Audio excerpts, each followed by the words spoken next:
Hello bachelor sisters, ఇవాళ అయితే ఏం చేస్తాను అనుకుంటున్నారా? సంగటి ముద్దలు అయితే తెచ్చుకున్నాం అనమాట బయటికి వెళ్ళేసి. ఇంట్లో అయితే తినమంటే ఎగ్గిరి అక్కడ కూర్చుంటాం అండి, ఇంట్లో వాళ్ళని అయితే గట్టిగా అరుస్తాం అనమాట. మేము తినం అనేసి పెగ్గి స్టైల్ అన్నీ చూపిస్తాము. కానీ పీజీకి వచ్చిన తర్వాత, హాస్టల్కి వచ్చిన తర్వాత, బయట ఊరికి వెళ్ళిన తర్వాత ఇంకా తప్పదు, ఏదైనా తినాలనిపిస్తుంది. అండ్ ఇంకా ఇంట్లో ఫుడ్ని అయితే మిస్ అవుతాం కదా, అలాగే ఇంకా పీజీలో ఫుడ్ బాగలేక ఇంకైతే బయటికి వెళ్ళి 30 రూపీస్ అనేది అని బౌల్ బాల్ లాగా తీసుకున్నాం అనమాట. దీన్ని సంగటి ముద్ద. ఇంకా కర్ణాటకలో అయితే 30 రూపీస్ అనమాట. ఇంకా దాంతోపాటు బోండాలు 2 తీసుకున్నాము. అండ్ ఎగ్ ఆమ్లెట్ అయితే తీసుకున్నాం అనమాట. దానికైతే పప్పు ఇచ్చాడు. ఇంకా అట్లా ఇట్లా తినక తప్పదు కాబట్టి ఇంకా తినేసినాము. ఇంక పీజీలో ఫుడ్ లేనప్పుడు, బాగాలేనప్పుడు ఇంకా ఏదో ఒకటి తినాలి, తప్పదు కాబట్టి అలాగే తిన్నాము. అది ఇంట్లో తినమంటే ఓవర్ యాక్షన్ పెగ్గి అన్నీ చూపిస్తాం అనమాట. దీన్ని తినాలా అన్నట్టు అనుకుంటాము. చూడండి మా ఫ్రెండ్ ఏ రియాక్షన్ ఇచ్చిందో అలాగే ఉంటుందన్నమాట ఇంట్లో తినమంటే.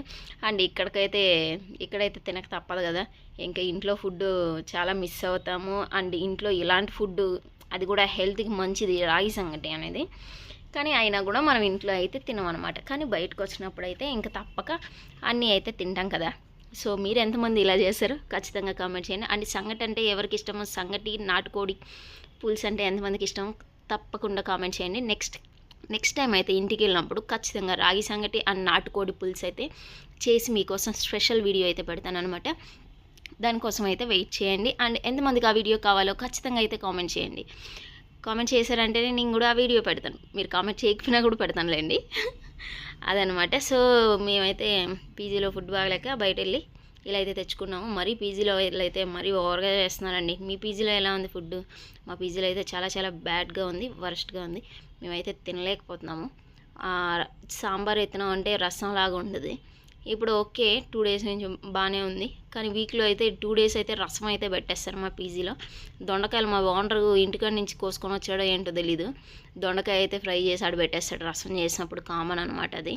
సో రసం చేసినప్పుడు ఇంకా ఎందుకులే తిన్నాం అన్నట్టు అనిపిస్తుంది అనమాట. రసం అయితే ఇంకా వాటర్ అనమాట. ఇంకా అసలు సాంబార్లు అవే అట్లుంటాయంటే ఇంకా అది ఎట్లా ఉంటుందో మీరే ఒకసారి ఊహించండి. అలా ఉంటుందన్నమాట మన పీజీలో ఫుడ్. సో పీజీలు అంటే ఇంకా కామనే కదా, కానీ కట్టిన డబ్బులు కన్నా న్యాయంగా వాళ్ళు అట్లీస్ట్ కొంచెమైనా బాగా పెడితే బాగుంటుంది. ఎవరైనా పీజీ ఓనర్స్ నా వీడియోస్ చూస్తే నన్నైతే తిట్టుకోకండి. మా పీజీలో జరిగేది మాత్రమే నేను చెప్తాను.